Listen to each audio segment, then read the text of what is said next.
Hey guys, if you've been anywhere in the gun industry over the last couple of months, there's no way you missed hearing about the big announcement from Springfield Armory. These guys had a huge amount of dollars aimed at and piled onto this huge thing, this big announcement they had coming out, which was kind of at an odd time, you know, towards the end of the year. It's November right now, but it was around the October point that I really started hearing it. So I was thinking, man, did they resurrect John Browning from the dead? I mean, what do they have? It's got to be something that they totally recreated. Well, I can tell you that it's more surprise than it is disappointment, but what they came out with was an AR-15. Now, obviously, there's a little bit of a market gap right there for Springfield because they don't currently have an AR-15 in their lineup of rifles and firearms. So introducing that made sense to them as a company.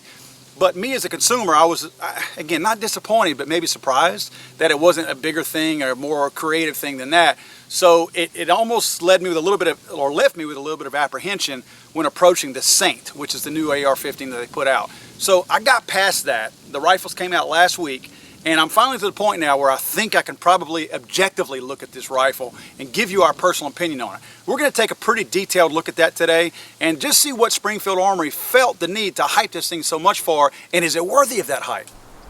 At first look, the Saint is worth the hype. The Bravo Company furniture is a really nice addition that gives this rifle a familiar yet very unique look in that it's a little bit different than what you've seen before on other rifles. While I'm usually not a case geek and not really impressed with the cases that rifles come in, this is a nice sturdy case. As you can see, it comes with a PMAG, Gen 3. It's also got a lock in here and it's got your standard instruction manual and all that good stuff. But as you can see, the rifle itself fits in here fine with an optic already mounted on it. There's room for it in here. Very few gun cases that rifles are shipped in come like that. This thing here even has room for you to extend the stock and still fit in there with the optic and with the stock already extended. As you can see, this thing actually would be good enough to even fly in. You've got room here for some nice locks, and I think it's sturdy enough to put on an airplane. Now, one thing that I did notice later on with the case, just with your standard case packed in there, no optics, nothing like that. When you close this thing and you lock it in place, give it a nice seal. Doing this with one hand here. Spin the box around, and you will notice this gap right here. These hinges, there's two sets of hinges, one on this side, one on that side, obviously. My opinion, they need one in the middle, because again, look at the gap. That's a pretty good sized gap right there in between that thing. It opens up pretty good. You can see right inside there. Again, that's just the tension of the rifle inside, which is nice because the padding that they have allows this thing to really be held nice and shut.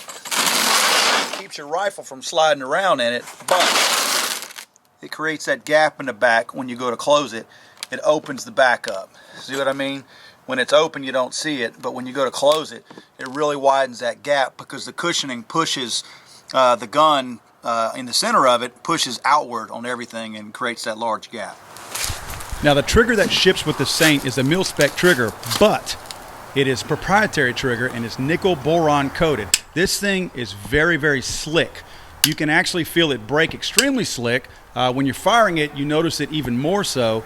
But to the touch, just to the touch, this thing has a real slick feeling to it. This is prior to even oiling the thing. It's got a real slick finish to it. And naturally, that slick finish is going to carry over to the actual trigger pull, which we weighed in at about 7 to 8 pounds. Good trigger pull for a defensive rifle. We don't want this thing breaking too soon on us, again, for a defensive rifle. Now, one area where I'm going to have to give Springfield some kudos is this tensioning screw that they've put right inside the grip area. You see that green screw in there? That green screw is accessed when you take the handle here off. You can reach it from the underside of it. What you do is, the intent is to tighten that thing down to close that gap and tighten the receiver, the lower receiver to the upper receiver, and make it a more firm fit between the two so that there's less wobble, less slack. Which the intent behind that is supposed to give you a more accurate firearm. That's kind of cool. That's pretty innovative, and I have to give Springfield a pat on the back for that. That's kind of cool. Probably see a few other people do that. Now, admittedly, there are a lot of cool things about this rifle. One of the things that I really liked is this forend here. It's got basically a hand stop, something that you would normally pay a little bit more for. Several manufacturers make them that mount to that bottom side, the end of your forend, to where your hand stops. If you're either shooting competition or if you're doing a quick reload or something like that, and you ram your magazine in with your left hand and you go back forward again, your hand is able to stop on that hand stop. It's not going to send you out further because most people are trying to get as far out in front of their rifle as they possibly can to get more stability down towards the muzzle end. So by doing that, when you change that mag and you're back up again, you have that hand stop already built in.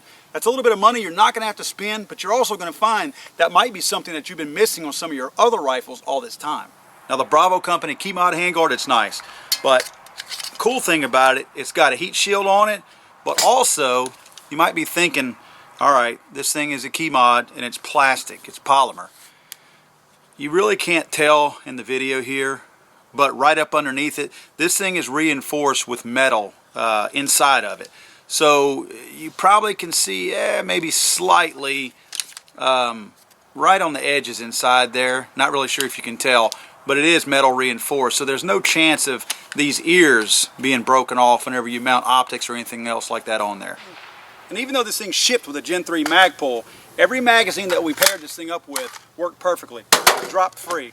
We have a Daniel Defense here, that 32 round mag they have, standard GI mag, perfectly with that, drop free. Hex mags, everything, even the Mission First Tactical. Everything paired up, it shot fine, and everything dropped free very clearly and very quickly. The mag well, this whole assembly right in this area is definitely made mil-spec, but also definitely to the point where it accepts pretty much anything, because a lot of these magazines are made way different than one another. Now the iron sights on this thing are perfectly acceptable. Springfield's got their name on the rear sight. Assuming that's their own manufactured sight. Obviously they don't make sights, so it's a good sight. Works well with the front sight. But the cool thing about it is these sights also co-witness really well. I put a Trijicon MRO on it and turn this thing off. And I want to show you, it co-witnesses perfectly. There's no issue at all. It doesn't get in your way. Your optics don't get in your way at all. Just using my iron sights here. So, I mean, everything you do, I mean, when you just get up here, they're easy to see, very easy to see. And again, they co-witness perfectly. So you're not going to have any problems dealing with your backup sights in the event that your primary sight goes out on you. Now look folks, I don't want you to think that I was looking for a reason not to like this thing, but I was looking for some things that I wanted to make me at least understand why they hyped it so much. There's some neat things other than what I've already pointed out. One of the things that I like is a lot of the furniture, in fact all of the furniture, is Bravo Company furniture. One of the coolest pieces that they did here was they put a pistol grip on here that has a different angle to it. What I mean by that is it doesn't lean quite back as far as some of your other pistol grips on your AR-15s. This one has more, I won't say vertical because it's clearly not vertical, but it's definitely a lot straighter and more up and down vertical than most of your other AR-15 pistol grips. What that does is that allows for, imagine if my hand is further back like this. A lot of these folks out there, and I'm certainly not a trainer by any stretch, but a lot of people train you and teach you how to tuck that elbow or at least get it close to your body when you're shooting. Having a more vertical grip is going to allow a more comfortable grip whenever you get into that. You're not leaning back like that. It's not pushing your elbow up and out. You're able to keep that elbow tight and get that grip to where it's a little bit more up and down. You're not angled like this trying to hold your composure in your stance. You can actually let your wrist relax and get a more natural, firm grip of that pistol and hold it tight into your body and engage your targets accordingly. One thing that might go overlooked is this oversized trigger guard by Bravo Company. It's a great addition in the event you're in cold weather conditions and you need to wear gloves in order to activate the trigger. And coming in at just under 7 pounds, this thing was very easy to change from target to target while shooting.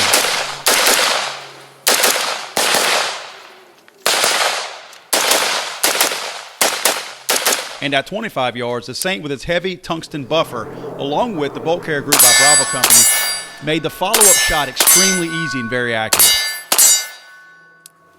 Now it can't be all good news, can it? No, it can't. I got to give you at least one negative about this rifle, although it's not a very strong negative. The collapsing stock. This thing here, it's herky-jerky. For one thing, you don't have a well-defined, when you glance at this thing, yeah, you can tell that you probably can adjust this, obviously, but there's no well-defined button. The hinge point is up here, and the button itself is in the back where you push down on it, and it levers, it actually leans forward. And the weird thing about it is there's not a whole lot of play right there, so you really got to get a hold of it and push it back. And it's kind of herky-jerky. It's not real clean and crisp. I imagine that the more times you use it, you can get it, but what happens is when you're trying to get it to land in the spot that you want it, because you're pulling so hard, it passes it up. And of course, when you try to go forward, it jerks. It probably goes past and beyond where you were trying to get it to stop. Again, probably with use, this is going to be a whole lot easier to manage and control. But as you can see, it's a little bit tight right now. And again, it's not a deal breaker by any stretch. It's just, obviously, if I had to find a negative, that's what it is. I'm used to your standard stocks, your M4 stocks, where you grab that thing and you pull on it and boy, it just glides forward and drops right into place. This is just something different to get used to.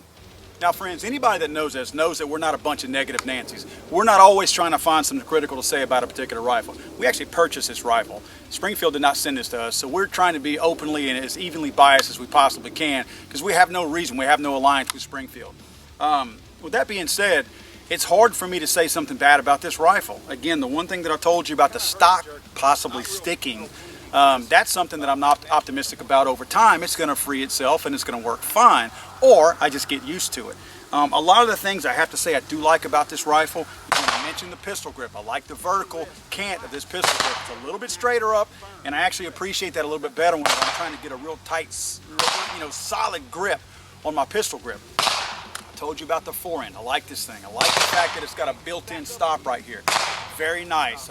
Again, probably saving you 30, 40, 50, 60 bucks depending on what type of aftermarket stock you might put on here.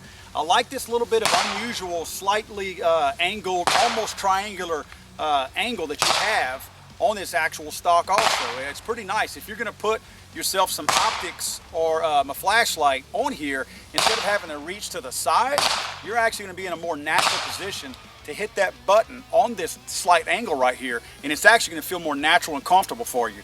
Again, I like the fact that it took every magazine that I put into it. Here's a hex mag that we wrapped the day up with. Everything about it is nice. The rail is a standard rail. I appreciated the rail. Definitely the bolt carrier group is slick. Good job, Springfield. I mean, you guys did a wonderful job putting this thing together. Again, the height, maybe you overdid it a little bit. Maybe you could have put some marketing dollars, heck, throw some our way. Put them in some different places. I'm not so sure that you needed that much height to release an AR-15 in your stable of firearms, but you did a great job. I think this is a heck of a way to come into the market. You've got an affordable rifle, one that's got some neat bells and whistles. I love this tension adjustment that you have down here in the handle. Not quite so sure how often I'll use that because it's just not something that I'm going to take the time to take my pistol grip off, but it's a nice option. If you've got somebody that's really wanting to dial this thing in, it's a way to do it. So good job, Springfield.